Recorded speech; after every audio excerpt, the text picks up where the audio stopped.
आइए दोस्तों दिन भर के कोरोना अपडेट्स पर नजर डालते हैं। आज के कोरोना वायरस पर 15 बड़ी खबरों को इस वीडियो में जानेंगे अपन। बिल्कुल ध्यान से इस वीडियो को एकदम पूरा लास्ट तक देखते रहिएगा। पहली खबर देख सकते हैं कि हवा में कोरोना का पता लगा लेगी ये डिवाइस। रूसी वैज्ञानिकों ने इस तरह का दावा किया। जी हाँ, रूस के साइंटिस्ट ने एक ऐसे डिवाइस को बनाया दोस्तों जो हवा में कोरोना वायरस की उपस्थिति का पता लगा लेगी। इस डिवाइस को रूस की नेशनल न्यूक्लियर रिसर्च यूनिवर्सिटी के वैज्ञानिकों ने तैयार किया है, जिसमें एक अति संवेदनशील सेंसर को लगाया गया है जो कि सबसे कम सांद्रता पर भी हवा में कोरोना वायरस के होने की जानकारी दे सकता है। इस डिवाइस को ट्रिगर बायो डिटेक्टर नाम दिया गया है। भीड़भाड़ वाली जगहों पर यह डिवाइस खास करके उपयोगी रहेगा। यूनिवर्सिटी की प्रेस सर्विस के एक बयान में बताया गया दोस्तों कि यह डिवाइस अपने एनालॉग्स की तुलना में कई गुना अधिक कॉम्पैक्ट और ज्यादा सटीक है। ये भीड़भाड़ वाली जगहों पर तेजी से संक्रमण के स्तर को पता लगा लेगा और अगर किसी सार्वजनिक जगहों पर कोरोना वायरस की उपस्थिति हुई तो ये अलर्ट भी जारी कर सकती है। इसके डेवलपर्स का कहना है कि इस मशीन को एयरपोर्ट, मेट्रो या रेलवे स्टेशन जैसे सार्वजनिक स्थानों पर तैनात करने के लिए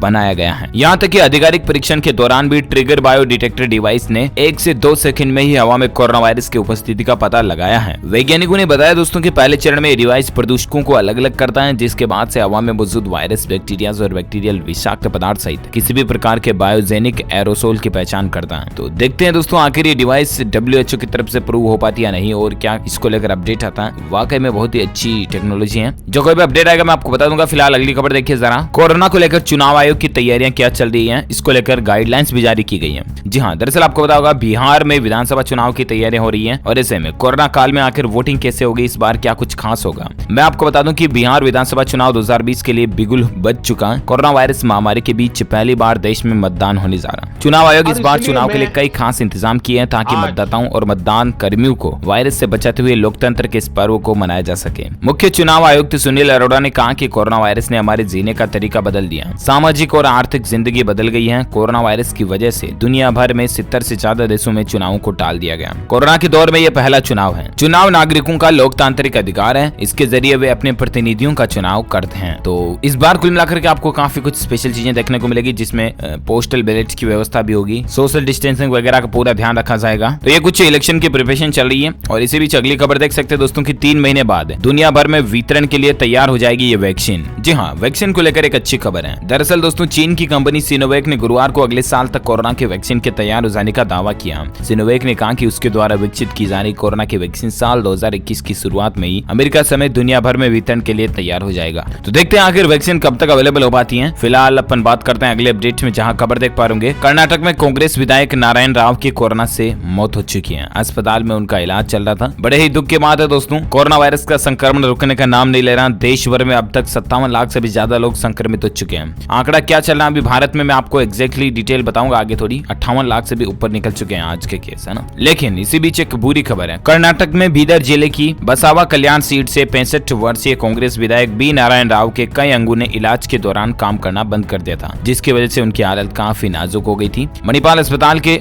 डॉक्टर निदेशक मनीष रॉय का कहना है दोस्तों कि कल दोपहर 4 बजे के करीब उनका निधन कोरोना वायरस संक्रमण की वजह से हुआ। उनका कहना है कि कई डॉक्टरों की टीम उनकी स्थिति पर लगातार नजर बनाए हुई थी। इसके साथ ही विधायक को वेंटिलेटर पर भी रखा गया था। भगवान उनकी आत्मा को शांति दे। चलिए साथ ही और एक दुख भरी खबर देख सकते हैं दोस्तों की दिग्गज सिंगर SP बाला सुब्रमण्यम जी का भी निधन हो चुका है। 74 साल की उम्र में उन्होंने अंतिम सांस ली है। लेकिन आपको जानकर हैरानी होगी दोस्तों की वो भी कोरोना पॉजिटिव थे। जी हाँ, बॉलीवुड के दिग्गज सिंगर SP बाला सुब्रमण्यम का शुक्रवार को 74 वर्ष की उम्र में निधन हो गया। कोरोना पॉजिटिव पाए जाने के बाद उन्हें चेन्नई के एक अस्पताल में 5 अगस्त को भर्ती कराया गया था, जहां पर उनका 2 महीने से इलाज चल रहा था। डॉक्टर्स की तमाम कोशिशों के बावजूद उन्हें नहीं बचाया जा सका। एक दिन पहले हॉस्पिटल की ओर से बताया गया था कि उनकी हालत काफी नाजुक है। बता दें कि हॉस्पिटल की तरफ से गुरुवार को कहा गया था कि SP बाला सुब्रमण्यम की तबियत अचानक बिगड़ गई है। उन्हें डॉक्टर्स के देखरेख में ECMO यानी कि एक्स्ट्रा कॉर्पोरल मेम्ब्रेन ऑक्सीजनेशन और दूसरे लाइफ सपोर्ट सिस्टम पर रखा गया है। SP बाला सुब्रमण्यम अपने पीछे पत्नी सावित्री और 2 बच्चे, बेटी पल्लवी और बेटे SP चरण को छोड़कर गए। उनका अंतिम संस्कार बेटे SP चरण करेंगे। आपको बता दें सिंगर SP बाला सुब्रमण्यम ने बतौर सिंगर के अलावा actor, music director, dubbing artist और फिल्म प्रोड्यूसर के रूप में भी काम किया। उन्होंने अपने कैरियर में कई भाषाओं में लगभग 40,000 से ज्यादा गाना गाए हैं। अंदाजा लगा लीजिए आप कितने बड़े सिंगर थे वो। हम सभी उनको भावपूर्ण अश्रुपूरित श्रद्धांजलि अर्पित करते हैं। उनके चरणों में नमन। भगवान उनकी आत्मा को शांति दे, सुकून दे। चलिए साथ ही अगली खबर है, कोरोना का कमजोर पड़ रहा वार, बड़ी रिकवरी रेट और घट रहे सक्रिय केस। जी हाँ, आंकड़ों में एक अच्छी खबर देखने को मिली है। दरअसल देश में कोरोना संक्रमण के कुल मामले भले 58 लाख लाख के आंकड़े को पार कर गए हो। लेकिन इसी बीच एक राहत भरी खबर ये है दोस्तों की रिकवरी रेट बढ़ रहा, सक्रिय मामले घट रहे हैं। ये एक ग्राफ और डेटा भी आप आंकड़ा देख सकते हैं, सितंबर के ही ताजा आंकड़े हैं ये, जिसमें आपको पता चल जाएगा कि आखिर किस तरह से नए पुष्ट मामले आ रहे हैं और स्वस्थ लोग कितने हो रहे हैं वगैरह वगैरह। तो एटलीस्ट अच्छी बात है दोस्तों ये भी भारत के आंकड़ों को देखते हुए। चलिए साथ ही अगली खबर देख पा रहे भारत के आज के ताजा आंकड़ों को लेकर अपडेट है। 58,44,000 से भी ज्यादा कुल संक्रमित केस हो चुके हैं, जिसमें से 9,70,000 सक्रिय हैं, जबकि 47,80,000 से ज्यादा लोग ठीक हो चुके हैं। इस वायरस के चलते भारत में मरने वालों की कुल संख्या 92,599 से भी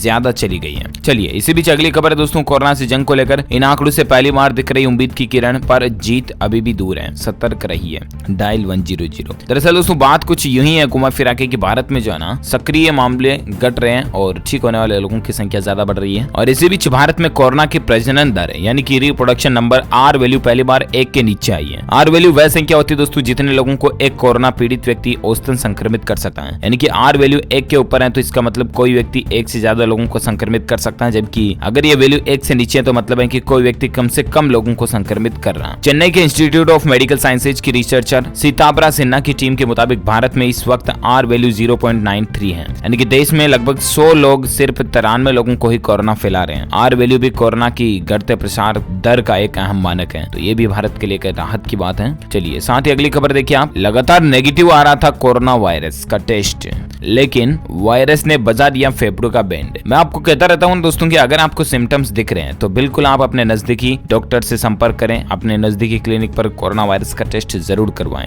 मैं क्यों कहता हूं पता है आपको? वो इसलिए दोस्तों कि अगर छोटे मोटे भी लक्षण दिख रहे हैं तो आपको देरी नहीं करनी चाहिए, क्योंकि ज्यादा देरी होना आपके शरीर के लिए हार्मफुल, खतरनाक हो सकता है, रिस्की हो सकता है। एक ऐसा ही केस देखा गया, जरा देखिए। क्योंकि कोरोना का लक्षण सिर्फ खांसी बुखार तक ही सीमित नहीं रहता, ये आपके फेफड़ों के लिए काल बन रहा है, एक बहुत ही खतरनाक बीमारी बन चुका है फेफड़ों के लिए। कोरोना संक्रमण दोनों ही स्थितियों में फेफड़ों की सेहत के लिए बहुत ही गंभीर बन रहा है। फिर चाहे रोगी के शरीर में बीमारी के लक्षण दिखाई दें या ना दें, इससे उनको कोई फर्क नहीं पड़ता, लेकिन लक्षण दिखाई देने की स्थिति में ये बात हेल्थ एक्सपर्ट्स के लिए और रोगी के लिए साफ हो जाती है कि उनको अपने लंग्स का ध्यान रखना है। जबकि सिर्फ थकान, कमजोरी और बेचैनी जैसी स्थितियों में जब तक डॉक्टर्स से टेस्ट के बाद ये स्पष्ट नहीं हो सकता कि कोरोना संक्रमण है, तब तक फेफड़ों की हालत पूरी तरह बिगड़ चुकी होती है। तो ये कुछ मसला चल रहा है देश में कई सारे केसेज के साथ में। अच्छा इसी बीच और एक अपडेट देखिए कि क्या फिर से लग सकता है लॉकडाउन। मुख्यमंत्री से पीएम मोदी ने बातचीत में क्या कहा? लॉकडाउन कोरोना को, दरअसल बात कुछ यूं है कि प्रधानमंत्री नरेंद्र मोदी ने बुधवार को राज्यों से आग्रह किया था कि वे अवलोकन करें 1-2 दिन का लॉकडाउन कोरोना वायरस के प्रसार को रोकने में कितना प्रभावी है, इससे राज्य में आर्थिक गतिविधियों पर क्या प्रसार यानी कि असर पड़ रहा है। उन्होंने महाराष्ट्र और उत्तर प्रदेश सहित 7 राज्यों और केंद्र शासित प्रदेशों के मुख्यमंत्रियों तथा स्वास्थ्य मंत्रियों के साथ में बैठक की, बातचीत की।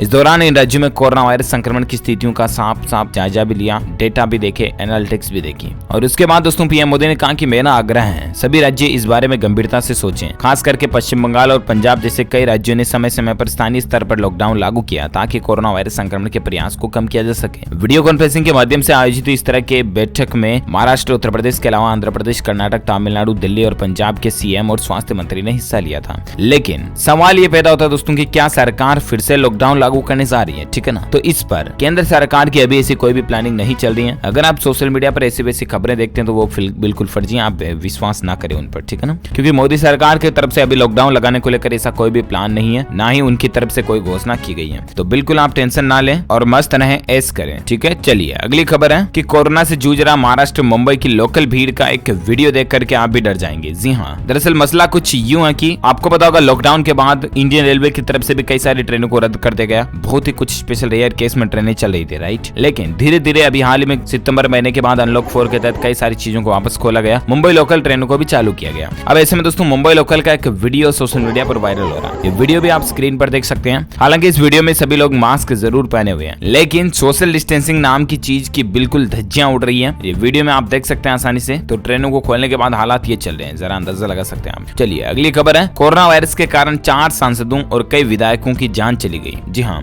कोरोना वायरस ने दोस्तों नेता नगरी के भी कई बड़े बड़े लोगों को इस दुनिया से ऊपर उठा दिया। हाल ही में आपको पता होगा बुधवार को केंद्रीय रेल राज्य मंत्री सुरेश अंगड़ी का एम्स में निधन हुआ। उसके बाद बाद आज ही एक विधायक, कांग्रेस विधायक की जान गई, मैंने आपको बताया था। इधर सुब्रमण्यम जी जो मशहूर सिंगर हैं, उनकी भी जान जा चुकी है। तो ये कुछ मसला चल रहा है। और एक बड़ी खबर देख सकते हैं कि इंसान के शरीर में डाला जाएगा कोरोना वायरस, विश्व में पहली बार ऐसा होगा। जी हाँ, आप जरा ये सोच रहे होंगे दोस्तों कि ऑलरेडी इतने लोग ना चाहते हुए भी संक्रमित हो रहे हैं, लेकिन इंसान के शरीर में जानबूझकर कोरोना वायरस डाला जाएगा, भला ऐसा क्यों है? और ऐसा भी कुछ हो सकता है क्या यार? डीएलएस भाई, व्हाट इज दिस, राइट? आपके मन में सवाल ये आ रहा होगा। लेकिन मैं आपको बता दूं कि ब्रिटेन में कोविड चैलेंज ट्रायल के तहत जानबूझकर इंसानों के शरीर में कोरोना वायरस डाला जाएगा। ऐसा करने वाला ब्रिटेन दुनिया का पहला देश भी बन सकता है। दरअसल बात कुछ यूं है कि इस ट्रायल का मकसद संभावित कोरोना वायरस वैक्सीन के प्रभाव की जांच करना है। जानकारी के मुताबिक ये प्रयोग लंदन में किया जाएगा। ब्रिटेन की सरकार ने कहा कि वह ह्यूमन चैलेंज स्टडी के जरिए वैक्सीन बनाने पर विचार विमर्श कर रही है। यानी कि कुल मिलाकर के मीडिया रिपोर्ट के मुताबिक अभी इस तरह के किसी भी समझौते पर हस्ताक्षर नहीं किया गया। सरकार के एक प्रवक्ता ने बताया कि हम अपने सहयोगियों के साथ ये समझने के लिए काम कर रहे हैं कि ह्यूमन चैलेंज स्टडी के जरिए संभावित कोरोना वायरस वैक्सीन को लेकर कैसे सहयोग कर सकते हैं। कुल मिलाकर के वैक्सीन के लिए ही ये किया जाएगा, मानव जाति के